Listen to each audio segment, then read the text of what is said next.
എല്ലാ പ്രിയ ഉദ്യോഗാർത്ഥികൾക്കും Kerala PSC tips and ട്രിക്സിന്റെ പുതിയൊരു ക്ലാസ്സിലേക്ക് സ്വാഗതം. നമ്മൾക്ക് കോൺസ്റ്റിറ്റ്യൂഷനിൽ ഗവൺമെന്റിന്റെ ഘടകങ്ങൾ എന്ന് പറയുന്നതിൽ രാജ്യസഭ പഠിക്കാനുണ്ട് അല്ലേ? രാജ്യസഭ, ലോകസഭ, പാർലമെന്റ് അങ്ങനെയുള്ള കാര്യങ്ങളൊക്കെ പഠിക്കാനുണ്ട്. അപ്പോൾ നമ്മൾ അതിൽ കോൺസ്റ്റിറ്റ്യൂഷൻ ബേസ് ചെയ്തിട്ട് കുറേ ക്ലാസ്സുകൾ നിങ്ങൾക്ക് തന്നിട്ടുണ്ട്. ഇനി നമുക്ക് എന്ത് ചെയ്യാം, ഇന്ന് രാജ്യസഭയെ കുറിച്ചിട്ട് എല്ലാ കാര്യങ്ങളും വ്യക്തമായിട്ട് എന്ത് ചെയ്യാം, ഇന്ന് രാജ്യസഭയെ കുറിച്ചിട്ട് നമുക്ക് പഠിക്കാം കേട്ടോ. അപ്പോൾ നമുക്ക് ക്ലാസ്സിലേക്ക് പോകാം. എന്താണ് രാജ്യസഭ? രാജ്യസഭയെ പറയുന്ന പേരെന്താണ്? ഇംഗ്ലീഷിൽ എന്ത് പറയും? കൗൺസിൽ ഓഫ് സ്റ്റേറ്റ് എന്ന് പറയും അല്ലേ? രാജ്യസഭയിൽ അറിയപ്പെടുന്നതാണ് കൗൺസിൽ ഓഫ് സ്റ്റേറ്റ്. ഓക്കെ ആണല്ലോ. ഏതാണ് അനുച്ഛേദം? രാജ്യസഭയെ കുറിച്ച് പറയുന്ന അനുച്ഛേദം ആർട്ടിക്കിൾ 80 ആണ്. ആർട്ടിക്കിൾ 80 ഭാഗം 5 കേട്ടോ. ഇത് നന്നായിട്ട് പഠിക്കണം. പ്രീവിയസ് ആയിട്ട് ചോദിച്ച ഒരുപാട് ക്വസ്റ്റ്യൻസ് റിപ്പീറ്റ് ചെയ്ത ക്വസ്റ്റ്യൻ ആണ്. രാജ്യസഭ ഇപ്പൊ പാർലമെന്റ് നമുക്കറിയാം 79, രാജ്യസഭ 80, ലോകസഭ 81 ഇങ്ങനെയാണ് പോകുന്നത് അല്ലേ? അനുച്ഛേദം ആർട്ടിക്കിൾ എത്രയാണ്? 80. 5 മറക്കരുത് കേട്ടോ. ഭാഗം എത്രയാണ്? 5-ാം ഭാഗത്തിലാണ്. ആർട്ടിക്കിൾ 80 ആണ്. ഈ ഭാഗം ഒക്കെയോ? ഇന്ത്യൻ പാർലമെന്റിന്റെ ഉപരിസഭ, ഇതും ചോദിച്ച ക്വസ്റ്റ്യൻ ആണ്. അപ്പർ ഹൗസ്, ഇന്ത്യൻ പാർലമെന്റിന്റെ അപ്പർ ഹൗസ് അതായത് ഉപരിസഭ എന്നറിയപ്പെടുന്നതാണ് ഏത് വരുന്നത്? രാജ്യസഭ അല്ലെ? എങ്കിൽ അധോ സഭയാണ് ഏത്? ലോകസഭ. ഉപരിസഭ രാജ്യസഭ, അധോ സഭ ലോകസഭ, അങ്ങനെയാണ് നമ്മൾ പഠിക്കാറ്. ഇനി എപ്പോഴാണ് ഈ രാജ്യസഭ രൂപം കൊണ്ടത്? 1952 എന്നും ഈ 3 വർഷങ്ങളും ഈ എക്സാമിന് ചോദിക്കാറുണ്ട് കേട്ടോ. ഈ 3 വർഷങ്ങളും പഠിക്കുക. 52 ഏപ്രിൽ 3-ന് രൂപം കൊണ്ടു. എന്നിട്ട് സമ്മേളിച്ച വർഷം എപ്പോഴാണ്? അതേ വർഷം തന്നെ അടുത്ത മാസത്തിൽ ഒരു 10 ദിവസം കഴിഞ്ഞിട്ട് എന്ത് ചെയ്തു? തുടങ്ങിയില്ലേ? 1952 മെയ് മാസം 13-ാം തീയതി. ഏപ്രിൽ 3-ന് രൂപീകരിച്ചു. 1952 മെയ് മാസം, ഏപ്രിൽ കഴിഞ്ഞ് മെയ് മാസം 13-ാം തീയതി ആദ്യമായിട്ട് സമ്മേളിക്കുകയും ചെയ്തു. കൗൺസിൽ ഓഫ് സ്റ്റേറ്റ്സ്, നമ്മളിപ്പോ രാജ്യസഭ നേരത്തെ പറഞ്ഞു, കൗൺസിൽ ഓഫ് സ്റ്റേറ്റ്സ് എന്നറിയപ്പെടുന്നു അല്ലേ? ഈ കൗൺസിൽ ഓഫ് സ്റ്റേറ്റ് രാജ്യസഭ എന്ന പേര് സ്വീകരിച്ച വർഷം, പിന്നീടാണ് ഈ കൗൺസിൽ ഓഫ് സ്റ്റേറ്റ് പിന്നീട് എന്ത് അറിയപ്പെട്ടു? രാജ്യസഭ എന്ന പേര് സ്വീകരിച്ച വർഷം 1954 ഓഗസ്റ്റ് മാസം 23-നാണ്. പഠിച്ചു. ഇത്രയും കാര്യങ്ങളൊക്കെയോ? അനുച്ഛേദം ഏതാണ്? ഏത് ആർട്ടിക്കിളിലാണ് രാജ്യസഭ? 80 ആണ്. ഭാഗം 5 ആണ്. ഇന്ത്യൻ പാർലമെന്റിന്റെ ഉപരിസഭയാണ്. രൂപം കൊണ്ടത് 1952 ഏപ്രിൽ 3-നാണ്. ആ സമയത്തൊക്കെ അത് അറിയപ്പെട്ടത് കൗൺസിൽ ഓഫ് സ്റ്റേറ്റ് എന്നാണ്. ആദ്യമായിട്ട് കൗൺസിൽ ഓഫ് സ്റ്റേറ്റ് സമ്മേളിച്ച വർഷം 52 മെയ് മാസം 13-ാം തീയതിയാണ്. കൗൺസിൽ ഓഫ് സ്റ്റേറ്റ് എന്ത് ചെയ്തു? പിന്നീട് രാജ്യസഭ എന്ന പേര് സ്വീകരിച്ച വർഷം 54 ഓഗസ്റ്റ് മാസം 23-ാം തീയതിയാണ്. ഇനി നമ്മുടെ രാജ്യസഭ, ഈ രാജ്യസഭ എന്ന് പറയുന്നത് മുതിർന്നവരുടെ സഭ എന്നറിയപ്പെടുന്നു. രാജ്യസഭ മുതിർന്നവരുടെ സഭ എന്നറിയപ്പെടുന്നത് രാജ്യസഭയാണ്. രാജ്യസഭയിലെ പരവതാനിയുടെ നിറം ചുവപ്പാണ്. നമ്മൾ രാജ്യസഭ പഠിക്കുമ്പോൾ ഫസ്റ്റ് അക്ഷരം R അല്ലേ? റെഡ്. അപ്പൊ റെഡ് എന്ന് കണക്കാക്കുക കേട്ടോ. ചുവപ്പാണ്. പരവതാനിയുടെ നിറം ചുവപ്പാണ്. രാജ്യസഭയിൽ സീറ്റുകൾ സംവിധാനം ചെയ്തിരിക്കുന്നത് അർദ്ധവൃത്താകൃതിയിലാണ്. രാജ്യസഭയിലെ സീറ്റുകൾ എങ്ങനെയാണ്? അർദ്ധവൃത്താകൃതിയിലാണ്. രാജ്യസഭയുടെ ടെലിവിഷൻ ചാനലാണ് രാജ്യസഭ TV. ഈ സ്ലൈഡിലുള്ള കാര്യങ്ങൾ ഇനി എന്തെങ്കിലും നിങ്ങൾക്ക് സംശയമുണ്ടോ? ഒന്ന് കണ്ണടച്ചിട്ട് ഒന്ന് ഒപ്പം പറഞ്ഞു വരാം കേട്ടോ. ഒന്ന് കണ്ണടച്ചിട്ട് ഒപ്പം പറഞ്ഞു വന്നേ. ആർട്ടിക്കിൾ 80-ലാണ്, ഭാഗം 5-ലാണ് ഇന്ത്യൻ പാർലമെന്റിന്റെ ഉപരിസഭ എന്നറിയപ്പെടുന്നു. 1952 ഏപ്രിൽ 3-ന് രൂപം കൊണ്ടു. സമ്മേളിച്ചത് മെയ് മാസം 13-ാം തീയതിയാണ്. അതുവരെ കൗൺസിൽ ഓഫ് സ്റ്റേറ്റ് എന്നാണ് അറിയപ്പെട്ടത്. പിന്നീട് ഇത് രാജ്യസഭ എന്ന പേര് സ്വീകരിച്ചു. 1954 ഓഗസ്റ്റ് മാസം 23-ാം തീയതിയാണ്. രാജ്യസഭയെ മുതിർന്നവരുടെ സഭ എന്നറിയപ്പെടുന്നു. രാജ്യസഭയിലെ പരവതാനിയുടെ നിറം ചുവപ്പാണ്. രാജ്യസഭയിൽ സീറ്റുകൾ സംവിധാനം ചെയ്തിരിക്കുന്നത് അർദ്ധവൃത്താകൃതിയിലാണ്. രാജ്യസഭയുടെ ടെലിവിഷൻ ചാനൽ രാജ്യസഭ TV ആണ്. ഓക്കെ അല്ലോ? രാജ്യസഭ അംഗമാകാനുള്ള കുറഞ്ഞ പ്രായം എത്ര വയസ്സ് വേണം? 30 വയസ്സാണ്. മോസ്റ്റ് റിപ്പീറ്റഡ് ക്വസ്റ്റ്യൻ ആണ്. രാജ്യസഭ അംഗമാകാനുള്ള കുറഞ്ഞ പ്രായം 30 വയസ്സാണ്.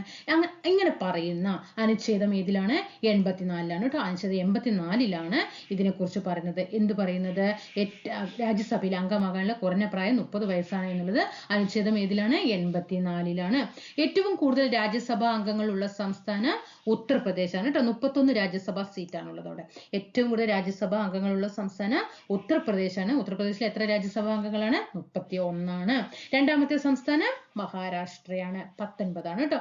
മഹാരാഷ്ട്ര 19. കേരളത്തിലെ ലൈൻ്റെ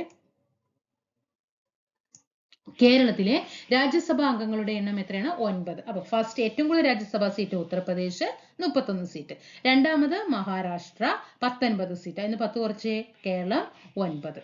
രാജ്യസഭയിൽ പ്രാതിനിധ്യമുള്ള കേന്ദ്രഭരണ പ്രദേശങ്ങൾ ഏതൊക്കെയാണ്? പുതുച്ചേരി. പുതുച്ചേരിയിൽ ഒരു രാജ്യസഭാ അംഗവും, പുതുച്ചേരിയിൽ 1, പിന്നെ വരുന്നത് ഡൽഹിയാണ്. ഡൽഹിയിൽ 3, ജമ്മു കാശ്മീർ 4 ആണ് കേട്ടോ. ഇവിടെ ഡൽഹി ഉണ്ട് കേട്ടോ, വിട്ടുപോയതാണ്. ഡൽഹി ഉണ്ട്.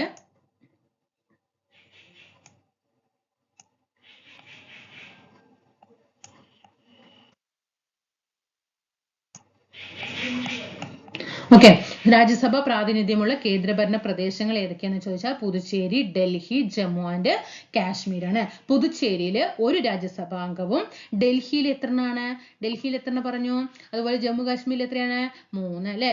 ഡൽഹി 3, ജമ്മു കാശ്മീർ 4. 1, 3, 4 കേട്ടോ. 1, 3, 4. പുതുച്ചേരി 1, ഡൽഹി 3. പിന്നെ ഡൽഹി എന്നുള്ളതിൽ എത്ര അക്ഷരമുണ്ട്? 3 അക്ഷരമല്ലേ? ഡൽഹി എന്ന് എഴുതുമ്പോൾ അതിലപ്പം 3 സീറ്റ് കണക്കാക്കി കേട്ടോ. ജമ്മു കാശ്മീരിൽ 4. ഇനി സംസ്ഥാന നിയമസഭകളിലെ തെരഞ്ഞെടുക്കപ്പെട്ട അംഗങ്ങളാണ് രാജ്യസഭാ അംഗങ്ങളെ തെരഞ്ഞെടുക്കുന്നത്. നമ്മൾ സംസ്ഥാന നിയമസഭകളിലേക്ക് എന്ത് ചെയ്യും? നമ്മൾ എന്ത് ചെയ്യും? അംഗങ്ങളെ തെരഞ്ഞെടുത്ത് വിടും അല്ലെ? ജനാധിപത്യ രാജ്യമായതുകൊണ്ട് തന്നെ നമ്മളാണ് നിയമസഭയിലേക്ക് അംഗങ്ങളെ തെരഞ്ഞെടുത്ത് വിടുന്നത്. ആ അംഗങ്ങൾ എന്ത് ചെയ്യും? രാജ്യസഭയിലേക്കുള്ള അംഗങ്ങളെ തെരഞ്ഞെടുക്കുന്നത്. ജനസംഖ്യാ അടിസ്ഥാനത്തിലാണ് ഓരോ സംസ്ഥാനത്തിന്റെയും രാജ്യസഭയിലേക്കുള്ള പ്രതിനിധികളുടെ എണ്ണം നിശ്ചയിക്കപ്പെടുന്നത്. ജനസംഖ്യാ അടിസ്ഥാനത്തിലാണ് ഓരോ സംസ്ഥാനത്തിന്റെയും രാജ്യസഭയിലേക്കുള്ള പ്രതിനിധികളെ എണ്ണം നിശ്ചയിക്കുന്നത്. അപ്പൊ നമ്മുടെ കേരളത്തിൽ എത്രയാണോ ജനസംഖ്യ അതിനനുസരിച്ചിട്ട് എന്ത് ചെയ്തു? രാജ്യസഭയിലേക്ക് അംഗങ്ങളെ തീരുമാനിച്ചു. അങ്ങനെയാണ് എത്രയായത്? 9 ആയത്. അപ്പൊ ഉത്തർപ്രദേശ് പറയുമ്പോൾ നമ്മൾ പറഞ്ഞു ഏറ്റവും കൂടുതൽ രാജ്യസഭ. അപ്പൊ അത്രയും ജനസംഖ്യ അവിടെ എത്രയുണ്ട്? ഉത്തർപ്രദേശിലുണ്ട്. അതുകൊണ്ട് അത്രയും 31 അംഗങ്ങളെ അവിടെ നിന്ന് തെരഞ്ഞെടുത്തു. അപ്പൊ അതിനെക്കാട്ടി കുറച്ച്, അതായത് നമ്മുടെ കേരളത്തിനേക്കാൾ കൂടുതൽ അല്ലെ? എവിടെയായിരുന്നു? മഹാരാഷ്ട്രയിലായിരുന്നു. അപ്പൊ അവിടെ എന്ത് ചെയ്തു? 19 അംഗങ്ങളെ തെരഞ്ഞെടുത്തു. അതാണ് ഇതിൽ പറയുന്നത്. ജനസംഖ്യ അടിസ്ഥാനത്തിലാണ് ഓരോ സംസ്ഥാനത്തിന്റെയും രാജ്യസഭയിലേക്കുള്ള പ്രതിനിധികളെ എണ്ണം നിശ്ചയിക്കപ്പെടുന്നത്. രാജ്യസഭ എന്ന് പറയുന്നത് ഇവിടെ ശ്രദ്ധിക്കണം കേട്ടോ. രാജ്യസഭ ഒരു സ്ഥിരം സഭയാണ്. രാജ്യസഭയ്ക്ക് കാലാവധി ഒന്നുമില്ല. ചോദിക്കാറുണ്ട് കേട്ടോ. ഇത് എന്നും കുഴപ്പിക്കുന്ന ഒരു ക്വസ്റ്റ്യൻ ആയിട്ട് വരാറുണ്ട്. എന്നും ഇത് കാലാകാലങ്ങളായിട്ട് വരുന്ന ഈ ക്വസ്റ്റ്യൻ ആണിത്. രാജ്യസഭയുടെ കാലാവധി 5 വർഷമാണ് പറയും. രാജ്യസഭയുടെ കാലാവധി 5 വർഷം. ശരിയാണല്ലോ. ലോകസഭയുടെ കാലാവധി അപ്പൊ അതുപോലെ തന്നെ ഇതും എല്ലാം. രാജ്യസഭ എന്ന് പറയുന്നത് ഒരു സ്ഥിരം സഭയാണ്. രാജ്യസഭയിലെ അംഗത്തിന്റെ കാലാവധിയാണ് എത്രയാ? 6 വർഷം എന്ന് പറഞ്ഞാൽ ലോകസഭ അംഗത്തിന്റെ കാലാവധി 5 വർഷമാണ് അല്ലെ? രാജ്യസഭ എന്ന് പറയുന്നത് ഒരു സ്ഥിരം സഭയാണ്. പക്ഷെ രാജ്യസഭ അംഗത്തിന്റെ കാലാവധിയാണ് 6 വർഷമാണ് കേട്ടോ. 6 ആണ്. 5 എന്ന് കുഴപ്പിക്കാൻ ചോദിക്കും. 5 എന്തായാലും ഫസ്റ്റ് ഓപ്ഷനിൽ തന്നെ ഉണ്ടാവും.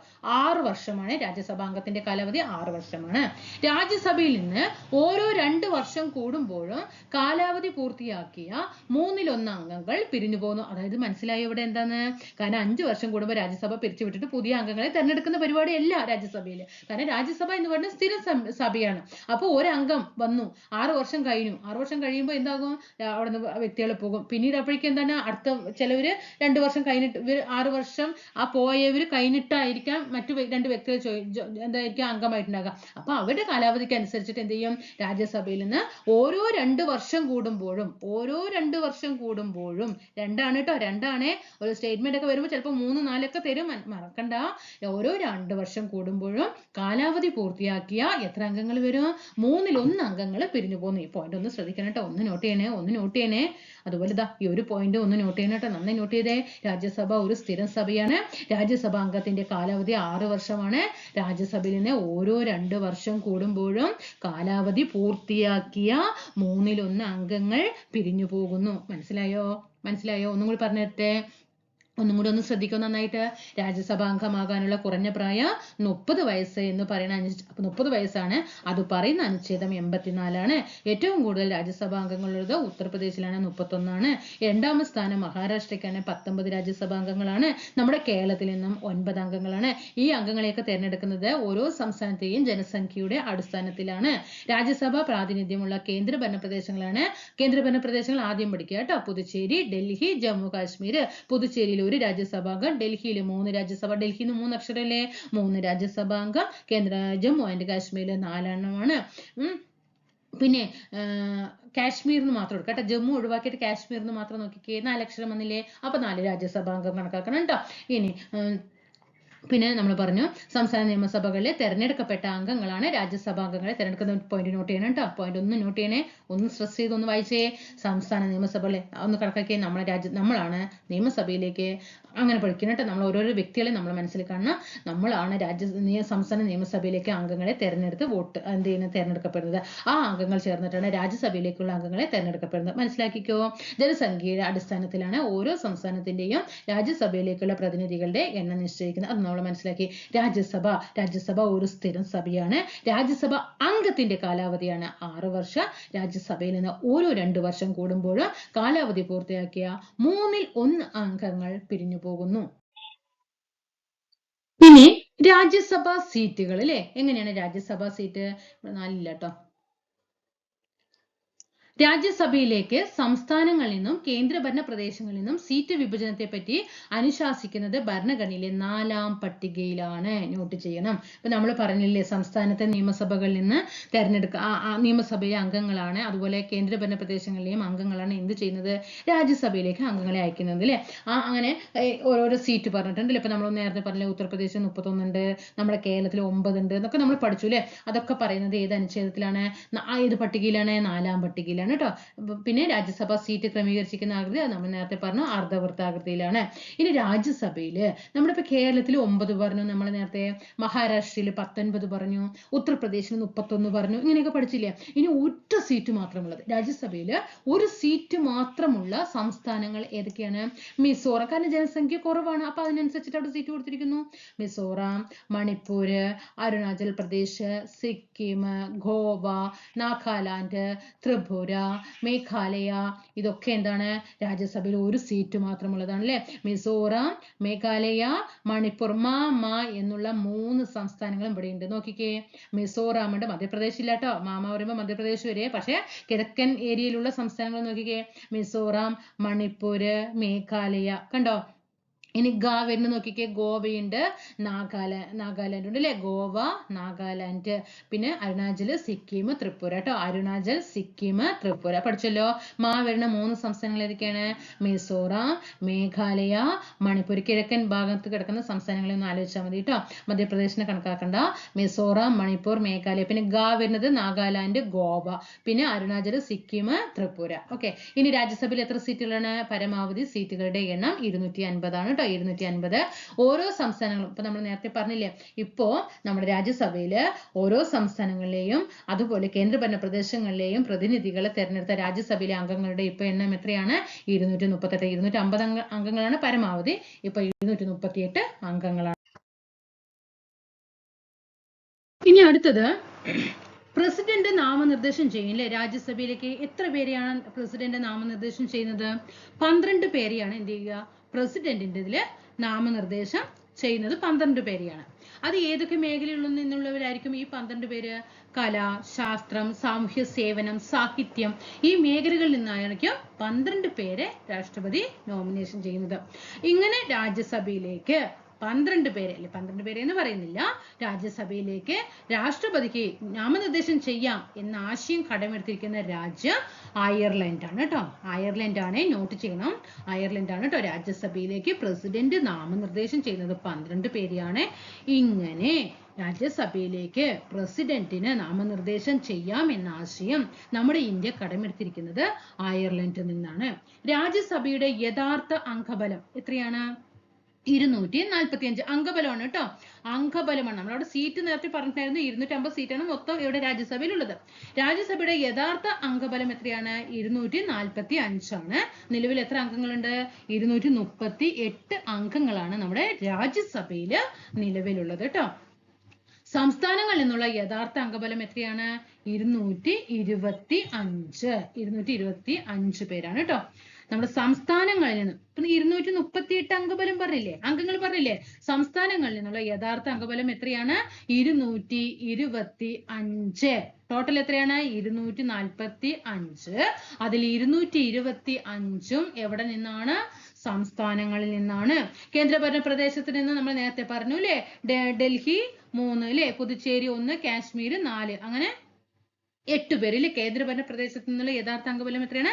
8 ഡൽഹിയിൽ നിന്ന് 3, പുതുച്ചേരിയിൽ നിന്ന് 1, കാശ്മീരിൽ നിന്ന് 4. രാജ്യസഭയിലേക്ക് രാഷ്ട്രപതി നാമനിർദ്ദേശം ചെയ്യുന്ന അംഗങ്ങളുടെ എണ്ണം 12 അല്ലേ? അത് പറഞ്ഞിരിക്കുന്ന ആർട്ടിക്കിൾ എത്രയാണ് പറഞ്ഞത് നമ്മൾ?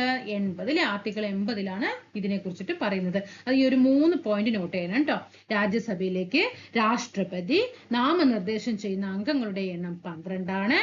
ഇതിനെ കുറിച്ച് പറയുന്ന ആർട്ടിക്കിൾ 80. ഇത് കടമെടുത്തിരിക്കുന്നത് അയർലൻഡ് ആണ്. പഠിച്ചോ? 1280 ആർട്ടിക്കിൾ 80 അയർലൻഡ്.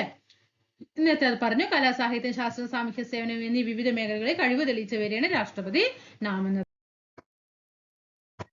ഇനി രാജ്യസഭ ചെയർമാനും ഡെപ്യൂട്ടി ചെയർമാനും വെരി വെരി ഇമ്പോർട്ടന്റ് ക്വസ്റ്റ്യൻ ആണ്. എല്ലാ എക്സാമുകൾക്കും ഈ ഒരു ക്വസ്റ്റ്യൻ ചോദിക്കാറുണ്ട് കേട്ടോ. രാജ്യസഭയുടെ അധ്യക്ഷൻ എപ്പോഴും ഉപരാഷ്ട്രപതി ആയിരിക്കും, ഇന്ത്യൻ വൈസ് പ്രസിഡന്റ് കേട്ടോ. രാജ്യസഭയുടെ അധ്യക്ഷൻ എപ്പോഴും ആരായിരിക്കും? ഉപരാഷ്ട്രപതി ആയിരിക്കും. അങ്ങനെയാണെങ്കിൽ പ്രഥമ അധ്യക്ഷൻ, രാജ്യസഭയുടെ പ്രഥമ അധ്യക്ഷൻ ആരായിരുന്നു? ഡോക്ടർ എസ് രാധാകൃഷ്ണൻ അല്ലെ? ഡോക്ടർ രാജേന്ദ്ര പ്രസാദ് വരുന്ന ഇന്ത്യൻ രാഷ്ട്രപതി ആകുന്ന സമയത്ത് അന്ന് ഉപരാഷ്ട്രപതി ആരായിരുന്നു? ഡോക്ടർ എസ് രാധാകൃഷ്ണൻ ആയിരുന്നില്ലേ? അപ്പൊ പ്രഥമ അധ്യക്ഷനായിരുന്നു ഡോക്ടർ എസ് രാധാകൃഷ്ണനാണ്. രാജ്യസഭയുടെ അധ്യക്ഷനായ ഒരേ ഒരു മലയാളി KR നാരായണനാണ്. രാജ്യസഭയുടെ അധ്യക്ഷനായ ഒരേ ഒരു മലയാളി KR നാരായണൻ. ഇനി ഈ വ്യത്യാസങ്ങളൊന്നും നോക്കി വെക്കണം കേട്ടോ. ഏറ്റവും കൂടുതൽ ഉപരാഷ്ട്രപതി ആയിട്ട് ഇരുന്നത് ആരാണ്? ഏറ്റവും കൂടുതൽ രാജ്യസഭയുടെ അധ്യക്ഷൻ പറയുമ്പോൾ ഉപരാഷ്ട്രപതി അല്ലെ? ഏറ്റവും കൂടുതൽ കാലം രാജ്യസഭയുടെ അധ്യക്ഷനായിട്ടിരുന്നത് ഹമീദ് അൻസാരിയാണ്. രാജ്യസഭയുടെ ആദ്യ അധ്യക്ഷനല്ല ഉപാധ്യക്ഷനാണ് SV കൃഷ്ണമൂർത്തി. കൂടുതൽ കാലം ഉപാധ്യക്ഷനായിരുന്ന വ്യക്തി നജ്മ ഹെപ്തുള്ള. ഇതിന്റെ വ്യത്യാസം മനസ്സിലായോ നിങ്ങൾക്ക്? നമ്മൾ ആദ്യത്തെ രാജ്യസഭയുടെ ആദ്യത്തെ അധ്യക്ഷൻ ആരാന്ന് ചോദിച്ചപ്പോൾ നമ്മൾ നേരത്തെ പറഞ്ഞു. ആര് പറഞ്ഞു? ഡോക്ടർ എസ് രാധാകൃഷ്ണനാണെന്ന് പറഞ്ഞു. ഇനി ഏറ്റവും കൂടുതൽ കാലം രാജ്യസഭയുടെ അധ്യക്ഷനായത് ആരാണ്? ഹമീദ് അൻസാരിയാണ്. ഇനി അധ്യക്ഷനും ഉണ്ട്, അതുപോലെ തന്നെ ഉപാധ്യക്ഷന്മാരും ഉണ്ട്. ആ ആദ്യത്തെ ഉപാധ്യക്ഷൻ ആരാണ്? SV കൃഷ്ണമൂർത്തിയാണ്. എങ്കിൽ ഏറ്റവും കൂടുതൽ ഉപാധ്യക്ഷനായിരുന്ന വ്യക്തി നജ്മ ഹെപ്തുള്ള. ഉപാധ്യക്ഷൻ എന്ന് പറയുമ്പോൾ ആദ്യത്തെ കൃഷ്ണമൂർത്തി, കൂടുതൽ കാലം നജ്മ ഹെപ്തുള്ള. ആദ്യ അധ്യക്ഷൻ എസ് രാധാകൃഷ്ണൻ, കൂടുതൽ കാലം ഹമീദ് അൻസാരി. അപ്പൊ രാധാകൃഷ്ണൻ, ഹമീദ് അൻസാരി അവരെ രണ്ടാളും കൂടി ഒന്നിച്ചു ചേർക്കണം കേട്ടോ. ഇവിടെ കൃഷ്ണമൂർത്തിനെയും നജ്മ ഹെപ്തുള്ളനെയും കൂടിയിട്ട് ഒന്നിച്ചു ചേർക്കണം. ഇനി ആദ്യത്തെ മലയാളി MM ജേക്കബ്. ആദ്യത്തെ മലയാളി ആരാണ്? രാജ്യസഭയുടെ ഉപാധ്യക്ഷനായ ആദ്യത്തെ മലയാളി. അധ്യക്ഷനായ മലയാളി നമ്മൾ നേരത്തെ പഠിച്ചു, KR നാരായണനാണെന്ന് പഠിച്ചു. നമ്മൾ പഠിച്ചില്ലേ? ഏറ്റവും കൂടുതൽ ഉപാധ്യക്ഷനായ ആദ്യത്തെ മലയാളി ആരാണ്? MM Jacob. എങ്കിൽ അധ്യക്ഷനായ ആദ്യത്തെ മലയാളി ആരാണ്? KR നാരായണൻ. ഒപ്പം വരണം കേട്ടോ. അധ്യക്ഷൻ ആരാണ്? ആദ്യ മലയാളി KR നാരായണനും ഉപാധ്യക്ഷനായ മലയാളി MM ജേക്കബും. അവർ രണ്ടാളും മനസ്സിലാക്കിയോ? KR Narayanan, MM Jacob. പിന്നെന്ത് പറഞ്ഞു? ഉപാധ്യക്ഷന്മാര് അല്ലെ? ആദ്യത്തെ ഉപാധ്യക്ഷൻ കൃഷ്ണമൂർത്തി, കൂടുതൽ കാലം നജ്മ ഹെപ്തുള്ള. അങ്ങനെ എന്ത് ചെയ്യാ? ഒപ്പം പഠിച്ചു വരും കേട്ടോ. ഇനി കുറച്ചു കാലവും ആരാണ്? MM ജേക്കബ് തന്നെ കേട്ടോ. ഉപാധ്യക്ഷനായ ആദ്യ മലയാളി. നല്ല കൺഫ്യൂഷൻ വരുന്ന ഭാഗമാണ്. ഇത്തിരി ഉറങ്ങിയിട്ടൊക്കെ ഇരുന്ന് കണ്ടോ, നല്ല നിദ്രയിലേക്ക് നമ്മൾ പോയി കിട്ടും. അങ്ങനത്തെ ഏരിയ ആണ്. പക്ഷെ നമുക്ക് മാർക്ക് വേണ്ടടോ. നമുക്ക് എന്നിട്ട് ഉറങ്ങാം. ജോലി കിട്ടിയിട്ട് നമുക്ക് ഇരുന്ന് ഉറങ്ങാം കേട്ടോ. ജോലി കിട്ടിയിട്ട് ജോലിക്ക് പോയിട്ടല്ല, നമുക്ക് ആ ലിസ്റ്റ് ഒക്കെ വരുന്നതിന്റെ ഒരു ഗ്യാപ്പ് ഉണ്ടാവില്ല. അപ്പൊ നമുക്ക് വീട്ടിൽ നല്ല രീതിയിൽ മനസ്സമാധാനത്തിൽ റിലാക്സ് എടുത്തിട്ട് ഉറങ്ങാം കേട്ടോ. ആദ്യത്തെ മലയാളി ആരാണ്? MM Jacob. ഏറ്റവും കുറച്ചു കാലം ഉപാധ്യക്ഷനായിരുന്നതും MM ജേക്കബ് തന്നെയാണ്. രാജ്യസഭയുടെ ഉപാധ്യക്ഷനായ ആദ്യത്തെ വനിതയാണ് വയലറ്റ് ആൽവ. ആരാണ്? Violet Alva. വനിതയാണ് കേട്ടോ. വനിതയാണ് രാജ്യസഭയുടെ ഉപാധ്യക്ഷയായ ആദ്യത്തെ വനിത വയലറ്റ് ആൽവ. രാജ്യസഭയുടെ ഉപാധ്യക്ഷയായ ശേഷം രാജ്യസഭയുടെ ഉപാധ്യക്ഷയായ ശേഷം ഇന്ത്യൻ പ്രസിഡന്റ് ആയത്, വൈസ് പ്രസിഡന്റ് അല്ല, അതുകൊണ്ട് ഞാൻ നേരത്തെ അധ്യക്ഷ എന്ന് പറഞ്ഞത് കേട്ടോ. രാജ്യസഭയുടെ ഉപാധ്യക്ഷയായ ശേഷം എന്തായി? ഇന്ത്യൻ പ്രസിഡന്റ് ആയ വ്യക്തിയാണ് പ്രതിഭ പാട്ടീൽ. ഈ ക്വസ്റ്റ്യൻ ചോദിച്ച ക്വസ്റ്റ്യൻ ആണ് കേട്ടോ. രാജ്യസഭയുടെ ഉപാധ്യക്ഷയായ ശേഷം ഇന്ത്യൻ പ്രസിഡന്റായ ആദ്യത്തെ വ്യക്തിയാണ് പ്രതിഭ പാട്ടീൽ. ഇനി ആരൊക്കെ ആയിട്ടുണ്ടായിരുന്നു വനിതകള്?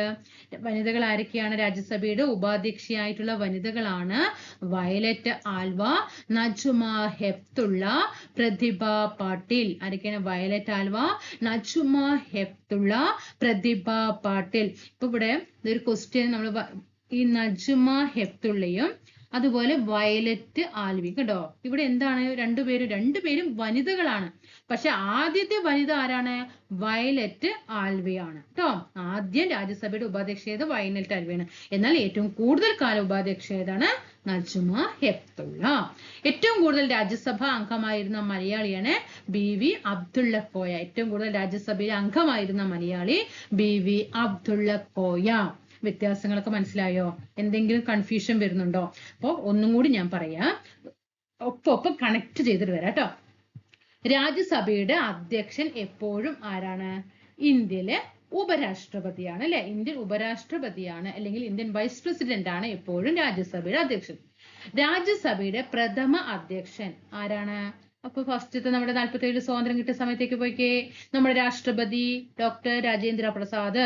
അന്ന് ഇന്ത്യൻ ഉപരാഷ്ട്രപതി ആരായിരുന്നു? ഡോക്ടർ എസ് രാധാകൃഷ്ണൻ ആയിരുന്നു. അപ്പൊ ഫസ്റ്റത്തെ രാജ്യസഭയുടെ ആദ്യത്തെ അധ്യക്ഷൻ ആരായിരുന്നു? Doctor S Radhakrishnan. രാജ്യസഭയിലെ അധ്യക്ഷനായ ഒരേ ഒരു മലയാളിയാണ് KR നാരായണൻ. അത് മനസ്സിലാക്കിയല്ലോ. അപ്പോ രാജ്യസഭയുടെ പ്രഥമ അധ്യക്ഷൻ ഡോക്ടർ എസ് രാധാകൃഷ്ണൻ. പിന്നെയോ കൂടുതൽ കാലം അധ്യക്ഷനായിരുന്നത് ഹമീദ് അൻസാരി. ആദ്യത്തെ ഉപാധ്യക്ഷൻ കൃഷ്ണമൂർത്തി. കൂടുതൽ കാലം ഉപാധ്യക്ഷൻ നജ്മ ഹെപ്തുള്ള. ആദ്യ മലയാളി MM ജേക്കബ്. ഉപാധ്യക്ഷന്മാരാണ്. ആദ്യ മലയാളി MM ജേക്കബ്. കുറച്ചു കാലം MM ജേക്കബ്. ആദ്യത്തെ വനിത വയലറ്റ് ആൽവ. ഉപാധ്യക്ഷന്മാരാണ്. ആദ്യത്തെ ഉപാധ്യക്ഷയായ വനിത വയലറ്റ് ആൽവ. കൂടുതൽ കാലം ഉപാധ്യക്ഷയായത് നജ്മ ഹെപ്തുള്ള. രാജ്യസഭയുടെ ഉപാധ്യക്ഷ ആയ ശേഷം ഇന്ത്യൻ പ്രസിഡന്റ് ആയത് പ്രതിഭ പാട്ടീൽ. രാജ്യസഭയുടെ ഉപാധ്യക്ഷയായിട്ടുള്ള വനിതകളാണ് വയലറ്റ് ആൽവ, നജ്മ ഹെപ്തുള്ള, പ്രതിഭ പാട്ടീൽ. ആ 3 പേർക്കും വേറെ 3 വിശേഷണങ്ങളും നമ്മൾ പഠിച്ചു. കൂടുതൽ കാലം രാജ്യസഭയിൽ അംഗമായിരുന്ന മലയാളി BV അബ്ദുള്ള കോയ. ഇനി ഏറ്റവും കൂടുതൽ കാലം രാജ്യസഭ സെക്രട്ടറി ജനറലായ വ്യക്തി BN ബാനർജി. സെക്രട്ടറി ജനറലായ ആദ്യ വ്യക്തി SN മുഖർജി. രാജ്യസഭ സെക്രട്ടറി ജനറലായ ആദ്യ വ്യക്തി SN മുഖർജി. നമ്മൾ പല ഭാഗത്തും SN മുഖർജിനെ കുറിച്ച് പഠിക്കാറുണ്ട് അല്ലേ? അദ്ദേഹമാണ് രാജ്യസഭ സെക്രട്ടറി ജനറലായ ആദ്യ വ്യക്തി SN മുഖർജിയാണ്. ഏറ്റവും കൂടുതൽ കാലം രാജ്യസഭ സെക്രട്ടറി ആയത് BN ബാനർജിയാണ്. നോക്കിക്കേ, SN-ഉം BN-ഉം കണ്ടോ? അവിടെ വ്യത്യാസം മനസ്സിലാക്കണേ. ഏറ്റവും കൂടുതൽ കാലം ആരാണ്? BN ബാനർജി. സെക്രട്ടറി ജനറലായ ആദ്യത്തെ വ്യക്തി SN മുഖർജി. പിന്നെ മുഖർജിയും ബാനർജിയും രണ്ടും തമ്മിൽ വ്യത്യാസം മനസ്സിലാക്കണം കേട്ടോ. അവിടെ BN ബാനർജി, ഇവിടെ SN മുഖർജി. ആദ്യത്തെ വനിത രാജ്യസഭയില് സെക്രട്ടറി ജനറൽ ആകുന്ന ആദ്യത്തെ വനിത VS രമാദേവി. ഇനി ലോകസഭ സെക്രട്ടറി ജനറലായ ആദ്യത്തെ വ്യക്തി MN കൗളും. ലോകസഭ സെക്രട്ടറി ജനറലായ ആദ്യത്തെ വനിത സ്നേഹലത ശ്രീവാസ്തവ. രാജ്യസഭയില് സെക്രട്ടറി ജനറലായ ആദ്യത്തെ വനിത VS രമാദേവിയും ലോകസഭയില് സെക്രട്ടറി ജനറലായ ആദ്യത്തെ വ്യക്തി സ്നേഹലത ശ്രീവാസ്തവ. അപ്പൊ രാജ്യസഭ ആർക്ക് കൊടുക്കുക? രമാദേവിക്ക്. കണ്ടോ? രാജ്യസഭ രമാദേവി അവർക്ക് കൊടുത്തേ. രാജ്യസഭ രമാദേവിക്ക്. പിന്നെ സെക്രട്ടറി ജനറൽ ആണ് ലോകസഭയിലെ ആദ്യത്തെ സെക്രട്ടറി ജനറലായ വനിത സ്നേഹലത ശ്രീവാസ്തവ. ഈ ഭാഗമൊക്കെയാണല്ലോ. ആദ്യത്തെ വ്യക്തി ആരാണ്? SN മുഖർജിയാണ്. കൂടുതൽ കാലം ആരാണ്? BN ബാനർജി. അപ്പൊ നമുക്ക് നമ്മുടെ എക്സാമില് ഗവൺമെന്റിന്റെ ഘടകങ്ങൾ എന്നതിൽ രാജ്യസഭ നമ്മൾ കംപ്ലീറ്റ് ആക്കി തന്നിട്ടുണ്ട്. ഇനി പാർലമെന്റ് എന്താണെന്നുള്ളതും അതുപോലെ തന്നെ ലോകസഭ എന്താണെന്നുള്ളതിന്റെ ഒക്കെ ക്ലാസ്സുകൾ തരാം. അതുപോലെ ലോകത്തിലെ നമ്മുടെ നമ്മള് കേരള ഭരണഘടന സംവിധാനം, സുപ്രധാന നിയമങ്ങൾ, കോൺസ്റ്റിറ്റ്യൂഷൻ, അപ്പൊ കോൺസ്റ്റിറ്റ്യൂഷൻ ഇപ്പൊ അതിന്റെ ഭാഗങ്ങൾ ചെയ്തു വരുന്നുണ്ടല്ലോ, അത് നമ്മൾ എന്തായി സുപ്രധാന നിയമങ്ങളും കംപ്ലീറ്റ് ആക്കി തന്നിട്ടുണ്ട്. കേരള ഭരണഘടന സംവിധാനം കംപ്ലീറ്റ് ആക്കി തന്നിട്ടുണ്ട്. എക്കണോമിക്സ് കംപ്ലീറ്റ് ആക്കി തന്നിട്ടുണ്ട്. ഇന്ത്യൻ ജോഗ്രഫി ചെയ്തു തന്നിട്ടുണ്ട്. അതുപോലെ കോൺസ്റ്റിറ്റ്യൂഷനും ഇനി ഇങ്ങനെ പാർലമെന്റിന്റെ ഘടകങ്ങൾ കൂടി എടുത്ത് കോൺസ്റ്റിറ്റ്യൂഷന്റെ ക്ലാസ് കഴിഞ്ഞു. എല്ലാ മൊഡ്യൂളും തീർത്ത് നിങ്ങളുടെ കയ്യിൽ തന്നിട്ടുണ്ട്. ഇനി നമുക്ക് വേൾഡ് ഹിസ്റ്ററി കംപ്ലീറ്റ് ആക്കി തരാം. എളുപ്പത്തിൽ തന്നെ ചെയ്തു തരാം കേട്ടോ, എളുപ്പത്തിൽ ചെയ്തു തരാം. നമുക്ക് 1-2 മാർക്ക് അവിടുന്ന് എന്താണ് 100%, എന്തായാലും 1 മാർക്ക് എന്തായാലും വേൾഡ് ഹിസ്റ്ററിയിൽ നിന്നും എന്തായാലും വരും. അപ്പൊ ആ രീതിയിൽ ക്ലാസ്സുകൾ എടുത്തു തരാം തീർച്ചയായിട്ടും. അതുപോലെ 50 ക്വസ്റ്റ്യൻ പേപ്പർ ഇട്ടിട്ടുണ്ട്. 2021 മുതൽ 24 വരെയുള്ള 50 പ്രീവിയസ് ക്വസ്റ്റ്യൻ പേപ്പർ നിങ്ങൾക്ക് നിങ്ങളുടെ മുന്നിൽ എത്തിച്ചു തന്നിട്ടുണ്ട്. ഒരുപാട് ഹോട്ട് ടോപ്പിക്സ് പറഞ്ഞിട്ട് ക്ലാസ് ഇട്ട് തന്നിട്ടുണ്ട്.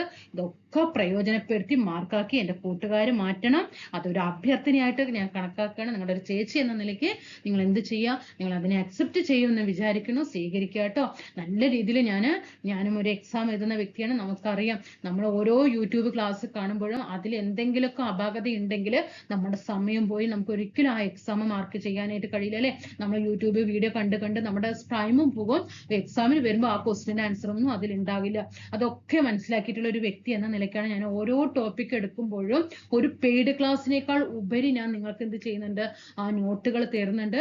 ഞാൻ എവിടെ വേണമെങ്കിലും അവകാശവാദം ഉന്നയിക്കാം. നിങ്ങൾക്കോ നിങ്ങളുടെ ഓരോ ക്ലാസ്സുകൾ എൻ്റെ കൂട്ടുകാർ തന്നെ എൻ്റെ താഴെ കമന്റ് ചെയ്തു തന്നിട്ടുണ്ട് എത്ര പെർഫെക്റ്റ് ആണ് നോട്ട് എന്നുള്ളത്. അതൊക്കെ ആത്മവിശ്വാസമാണ്. അപ്പോൾ ഓരോരുത്തരും സമയം അതിക്രമിച്ചിട്ട് നമുക്ക് കയ്യിൽ നിൽക്കുകയാണ് അല്ലെ. സമയം നമ്മുടെ എക്സാമുകളൊക്കെ അടുത്ത് നിൽക്കുകയാണ്. ഇല്ലാത്ത സമയം ഉണ്ടാക്കിയിട്ട് ഒരു വീഡിയോ ക്ലാസ് ഇപ്പൊ എന്നെ കാണുമ്പോൾ അതിൽ ഒരിക്കലും നഷ്ടം സംഭവിക്കരുത് എന്ന് ഞാൻ 100% ആത്മാർത്ഥത പുലർത്തുന്നതാണ്. അതുകൊണ്ട് തന്നെയാണ് ഓരോ ക്ലാസ്സിലും ഞാൻ ഇനി രാജ്യസഭയെ കുറിച്ചിട്ട് എനിക്ക് ഇതിൽ കൂടുതൽ പറയാൻ അറിയില്ല കേട്ടോ. അപ്പൊ ഇപ്പോ നമുക്കറിയാം, ഇപ്പോ നമ്മുടെ ആരാണ് ഇന്ത്യൻ ജഗദീപ് ധൻകർ അല്ലെ, രാഷ്ട്രപതി ദ്രൗപദി മുർമുവാണ്, ഉപരാഷ്ട്രപതി ജഗദീപ് ധൻകർ. അപ്പൊ നമുക്കറിയാലോ. അപ്പൊ ഇപ്പൊ രാജ്യസഭയുടെ അധ്യക്ഷൻ ആരാണെന്നുള്ളത് നിങ്ങൾക്കറിയാലോ. അപ്പൊ ഇത്രയും കാര്യങ്ങളൊക്കെ എല്ലാം വ്യക്തമായിട്ട് പറഞ്ഞു തന്നിട്ടുണ്ട്. പഠിച്ചു മാറ്റുക കേട്ടോ. അടുത്ത ക്ലാസ്സിൽ നമുക്ക് കാണാം. തീർച്ചയായിട്ടും കൂട്ടുകാരെ ടെലിഗ്രാം ഗ്രൂപ്പിൽ കൂടിയിട്ട് ഒന്ന് ജോയിൻ ചെയ്യണം കേട്ടോ. അപ്പൊ നമുക്ക് ഇവിടെ യൂട്യൂബിൽ വന്നിട്ട് സെർച്ച് ചെയ്യേണ്ട ആവശ്യമില്ലല്ലോ. ടെലിഗ്രാമിൽ തന്നെ ക്ലാസ്സുകളെല്ലാം കിടക്കുന്നുണ്ട്. നിങ്ങൾക്ക് വേണ്ടതൊക്കെ നമുക്ക് കണ്ട് മാറ്റം മൊഡ്യൂളായിട്ട് എടുത്ത് മാറ്റിക്കോളൂ കേട്ടോ. റിവേഴ്സ് വരണം, നല്ലതായിട്ട് റിവേഴ്സ് ചെയ്ത് വരണം കേട്ടോ. പിന്നെ എന്താ പറയാനുള്ളത്, ക്ലാസ്സുകൾ ഇഷ്ടപ്പെടുകയാണെങ്കിൽ ഒന്ന് നമ്മുടെ ചാനലിനെ ഒന്ന് സപ്പോർട്ട് ചെയ്യണം കേട്ടോ. ഒന്ന് സപ്പോർട്ട് ചെയ്തതിന്റെ താഴെ ഒന്ന് അഭിപ്രായം കൂടി രേഖപ്പെടുത്തണം. എല്ലാവർക്കും നല്ലൊരു ദിനം ആശംസിക്കുകയാണ്. ഓരോ ദിവസവും നിങ്ങളുടേതാക്കി മാറ്റുക. അസുഖങ്ങളൊന്നും വരാതെ നോക്കണം കേട്ടോ. അസുഖങ്ങളൊക്കെ ഇപ്പൊ കാലാവസ്ഥയൊക്കെ മോശമാണ്. അപ്പൊ അസുഖങ്ങളൊക്കെ വരാതെ നോക്കുക. നമ്മൾ നന്നായിട്ട് പഠിച്ചിട്ടുണ്ടാവും, പക്ഷെ നമുക്ക് ഒരു ദിവസം വയ്യാണ്ടാകുമ്പോൾ നമുക്ക് ഭയങ്കര ടെൻഷനാണ്. ഒന്നും പഠിക്കാൻ പറ്റിയില്ലാന്ന്. അതൊന്നും വരുത്താതെ നോക്കണം കേട്ടോ. അടുത്ത ക്ലാസ്സിൽ കാണാം. എല്ലാവർക്കും നല്ലൊരു ദിനം നേരുന്നു. Thank you.